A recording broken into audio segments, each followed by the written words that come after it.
শীতকালীন সবজি হিসেবে অল্প সময়ে উৎপাদন করে অধিক লাভজনক হওয়ায় দিন দিন ফুলকপি চাষে আগ্রহ বাড়ছে আত্রাইয়ের কৃষকদের। এই ফুলকপির চাহিদা ও বাজার দুটোই ভালো থাকায় প্রতি বছরই বাড়ছে এর চাষ।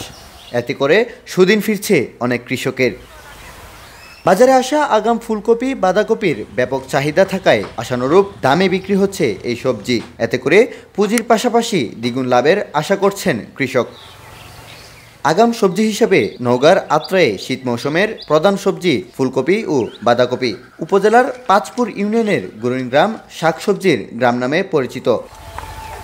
আগাম সবজি চাষ করা কষ্টসাধ্য হলেও দ্বিগুণ লাভ হয় বলে জানান শতকরা ৯০ জন কৃষকের এই গ্রামের কৃষকরা। কপি লাগাইছি, আল্লাহ দিলে ভালোই হয়েছে, দামও ভালো। এরকম দাম থাকলে আলহামদুলিল্লাহ। এরকম দাম পেলে পরে ফসল ভালো হবে, আর যদি না পাওয়া যায় তাহলে বিপদ। মূলা, সিম, টমেটো, লাল শাক, পুঁই শাক, বরবটি সহ শীতের আগাম সবজি বাজারে কে আগে নিতে পারবে সেই প্রতিযোগিতা শুরু হয়েছে গুরুইন গ্রামের ফসলের মাঠে।